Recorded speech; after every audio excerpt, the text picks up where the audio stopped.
Welcome to Shri Lalitha YouTube channel. ఈరోజు recipe వచ్చేసి బెండకాయ వెరైటీగా చేస్తున్నానండి తాలింపు. నేను ఒక 1/2 కేజీ బెండకాయలు శుభ్రంగా కడిగి ఆరబెట్టుకొని సన్నగా కట్ చేసుకున్నానండి, వీడియోలో చూపిస్తున్న విధంగా.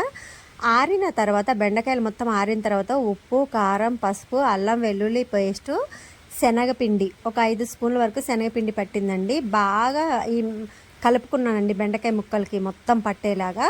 చివరికి ఒక నిమ్మకాయ కూడా గింజలు లేకుండా చూసి మంచిగా ఒక నిమ్మకాయ 1/2 కేజీ బెండకాయలకి కరెక్ట్ సరిపోయిందండి. ఆ రసం కూడా ఈ ముక్కలకి బాగా పట్టేలాగా మంచిగా కలుపుకున్నానండి.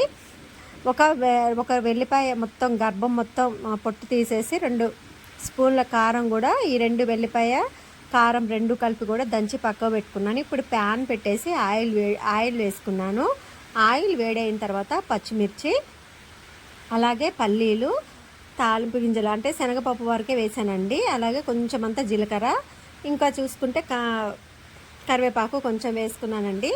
ఇప్పుడు మనం బెండకాయకి మంచిగా పట్టింది కదండి, మనం ఏమేం కలుపుకున్నాం, ఉప్పు, కారం, పసుపు, అల్లం వెల్లుల్లి పేస్టు, శనగపిండి, నిమ్మకాయ, మనం ఒక లేయర్ లాగా పేర్చుకోవాలండి ప్యాన్లో.